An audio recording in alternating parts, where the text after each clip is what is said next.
Well, greetings, everybody. Welcome to World's Finest, brought to you by the Comic Collectors Guild. My name is Jake. You guys know me as the Superman, and joining me, as always, is the Bat himself, Lee Lawson. Lee, how are you today, sir? Oh man, it's I'm doing great, but it's a somber day. It's a somber day, somber Yeah, episode.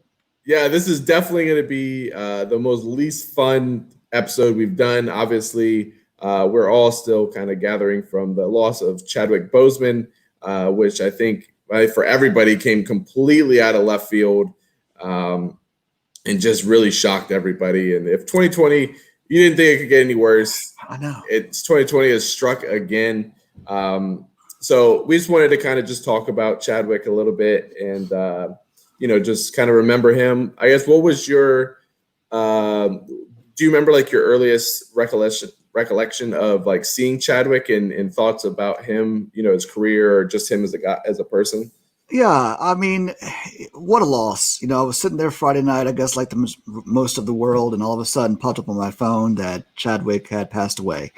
And Yeah. the first thought that came to my mind was like, wow, 43 years old. That's so young. And then, Yeah. and then what a surprise, because in this day and age, to have something like that, and then when you dug deeper and found out that he was sick for 4 years, which was really, I don't want to say the majority of his stardom. You know what I mean? Yes, Yeah. he came out a little bit earlier and was definitely in some great television shows, and then segued into films, of course, starting with 42. But the fact that, most of the big, huge movies that really kind of put him into the stratosphere came out in those 4 years where he was dealing with this Yeah. illness. And the fact that this went so long without anyone in his inner circle letting that out says a lot about him as a person, Yeah. I believe also. So, Yeah. I was very shocked by it.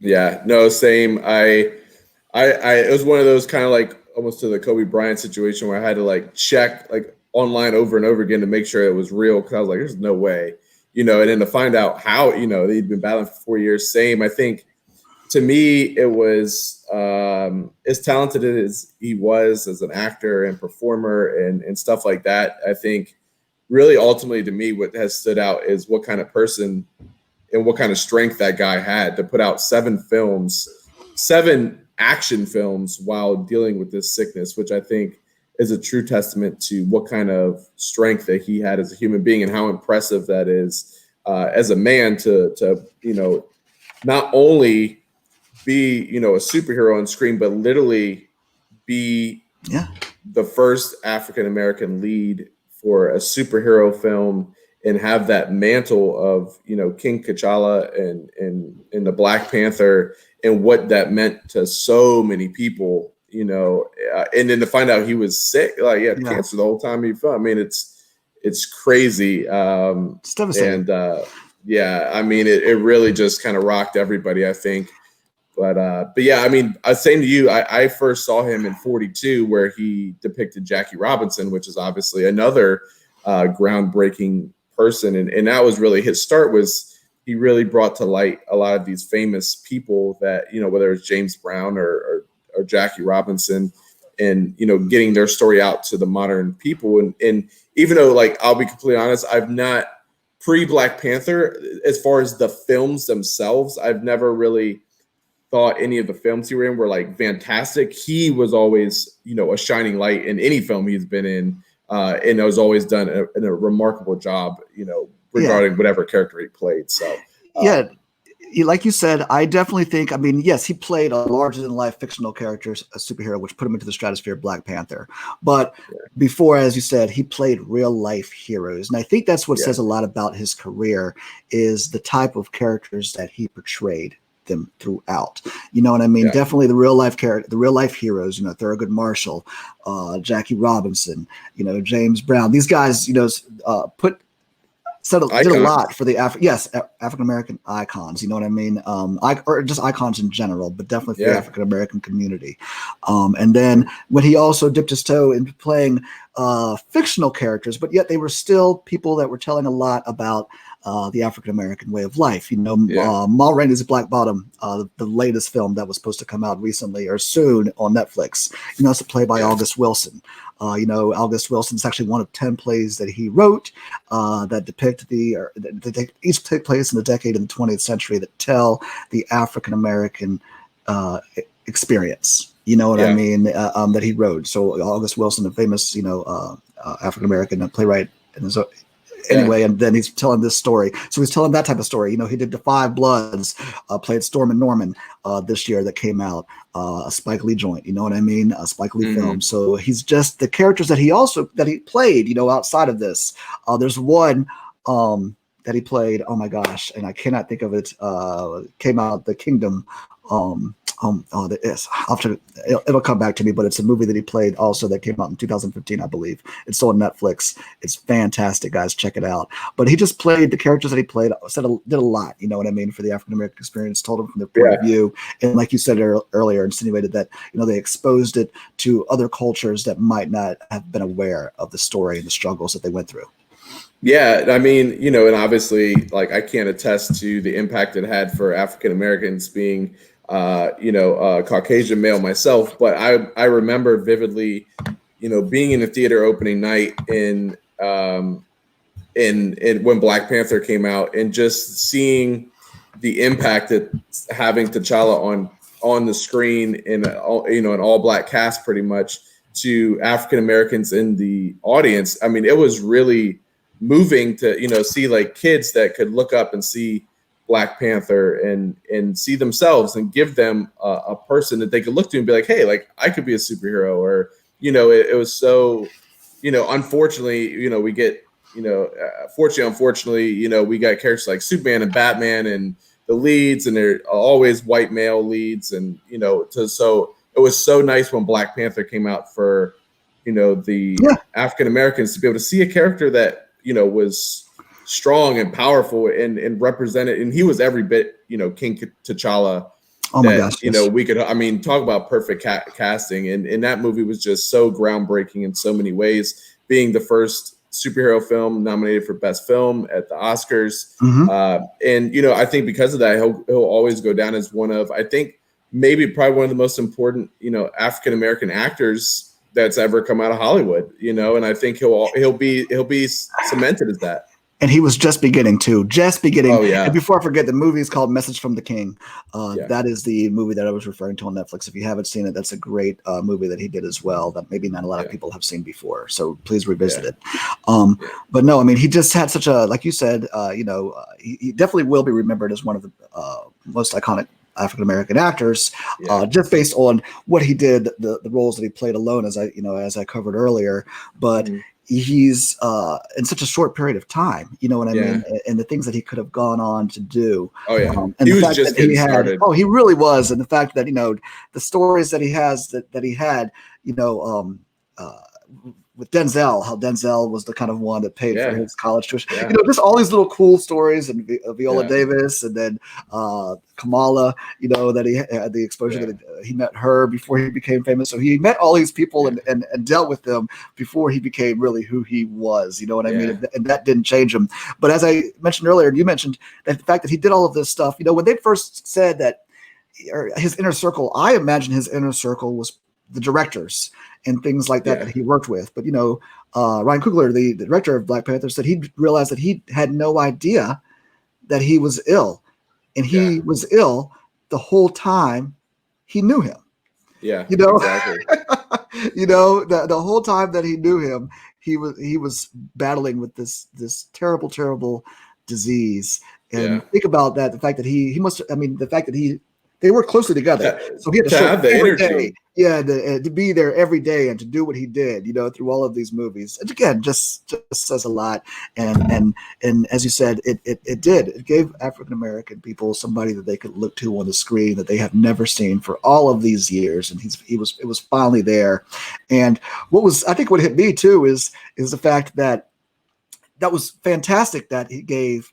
It was incredible that he gave African American children that, but the cross appeal to my son's baseball team. I remember, other children, other kids of other minority, of other races were like, Black Panther's my favorite character. When Civil War came out, I remember being on the baseball field with my son and their team that weekend after it came out. So many kids of every race were saying Black Panther is my favorite character. He's my new favorite superhero. He's incredible. And I think, for a character that, we knew about, before, but I mean, he's an A-list superhero now, you know what I mean? But he was far from that, pre MCU, and it's really because of him. And to me too, seeing all like the pictures he did with like other 6 kids, and even though he was sick, taking the time that he had left to visit other, kids that were terminally ill or, going through battles. I mean, I literally can't say enough good things about obviously the strength of the guy, you know what I mean? And the fact that he showed up and this inner circle had no idea, like Ryan Coogler. It's really incredible. And obviously, like, this might be a sensitive subject to talk about, but I mean, we are, a movie and like comic book kind of based show. So, it does throw around, obviously, the question of, Black Panther 2 is set to come out. And I think there's no more Robert Downey Jr. There's no more Chris Evans. I think we'd even talked about Black Panther's probably the guy that's going to step up and be the guy, for now on in the MCU. They're really in a pickle now. Where do you think they go? What should they do? And like, what are just your opinions on kind of the predicament that unfortunately that they're in? You're tossing me the loaded question first, huh? I don't know. Obviously, I think, as we stated over and over again during these past few minutes here, some huge impact. First major African-American hero to be out there. Do we want to see that continue? Obviously, you know what I mean? You do. So do they recast? I don't know. Do you recast somebody and continue to have him play T'Challa? That's one way they could go. I'm not saying that's the right way. But or do they have T'Challa? Do they have him pass away somehow or his character just go away, or he dies on some away mission, and then we have another African-American male come in, not portraying T'Challa, but it still gives you that, African-American hero, Black Panther. Or do we go to, obviously there was expectations, I think it's happened in the comics, for his sister to inherit the mantle. And I think that's a great way to go, obviously, too. But at the same time, I do want to see another African-American female hero out there. I definitely want that. I want anything, but I also don't want to take away from the African-American male superhero that's out there too. You know what I mean? So it's just that, I mean, obviously we can have more than one, but there can only be one Black Panther. You know what I mean? So I just don't know. I don't know. And I don't know. What would you like? Is there one that you're leaning towards that you would like to see happen? Oh man. I think what they do is they have somehow, help me out. Why am I drawing a blank on this guy? His name too. Killmonger? Killmonger. Yes, they have him somehow come back, realize the error of his ways, and then that character goes on to become Black Panther. I think that would be a way to go. I've seen theories like they used an Infinity Stone to bring him back. You know what I mean? Like somehow throughout Endgame, like an Infinity Stone was able to bring Killmonger back, and because of he realized what he did. He's used. For me, I would fully be on board with this, with his sister becoming Black Panther. I think that would be cool, and it'd be great to see like African American female lead saved here. I've always been in the opinion that with any character, not just in this situation, if an actor passes away. I've seen so many people do not recast, and it's it's without trying to say this without being said, if Chadwick, he would want that character of T'Challa to carry on, at the end of the day. It's the same with, when Heath Ledger passed away. Does that mean there never can be a Joker again? No, that character is bigger than, and that artist would want that legacy of that character to live on. So for me, I'm not with I've never understood it's offensive to it's not. I think it's actually honoring. There's a way to go about it in an honoring way, and to pay tribute to Chadwick, of course, because he deserves it, and he will always and forever be King T'Challa in the Black Panther. But I want to see that character brought back. So I'm okay if they recast. There are a lot of very talented African American actors that I would love to see play. I actually like the Killmonger idea the best. I think it would make. To me, Michael B. Jordan is one of the most talented actors in Hollywood. I think he's a guy with enough class and personality to honor Chadwick, but be able to still bring. And because he was involved with the first one, I think it would be something I think everybody would be okay with and understand, like that it's also going to be in good hands moving forward, because they were very close. They're both Ryan Coogler, so I would really like to see that story kind of pan out. But either way, they're kind of in a damned if you do, damned if you don't situation. And I feel for Marvel for even having to weigh the odds to decide what to do, because like you said, I think he was a very, very, very pivotal character for the MCU moving forward, if not the biggest of all the characters. So, well, I think him, Captain Marvel, and Thor to a certain extent, for I don't know how the length, I think they were going to be the pillars moving forward. Yeah. You know what I mean? And I guess Hulk too at some point, but they were going to be really the pillars of this moving forward. And they were, and so, this definitely throws their up for the obviously way, way less important, but that definitely throws their plans, up to the wayside. I also, again, no disrespect to Chadwick, but I also would like to see, that's why I said I would like to see the story of T'Challa continue and move forward also. Again, no disrespect, but this is, we've seen it with Bond. Batman's been recast numerous times. So we're going to have 3 Batman in one in a matter of months. You know what I mean? When they come out. So again, I don't know. It's tough, but it's just the most important thing here is just the sadness of a talented. Yeah. I mean, the main thing is, truly it was an honor to watch him on the screen. I think he will always go down as one of the greats. And, we appreciate everything that he did on camera, off camera, and really the strength that he had, throughout his life. And I think that light will shine through for many, many years to come with all the characters and people that he brought to the screen. And we certainly thank him for it. So, we all, wish nothing but the best, in all our prayers with his family, with all his friends and everyone who's grieving his loss. Like we're definitely in the same boat. It's never really going to be the same without him. All I can say is, long live the king. He was truly an incredible man. Very true. Same here. He was, and he will be missed. Yeah, absolutely. But let us know, you guys. How did you guys cope? Or how are you guys coping with Chadwick's loss? Just any stories you have or your favorite moments with Chadwick. We'd love to hear it. Check out our website, www.comiccollectorsguild.com.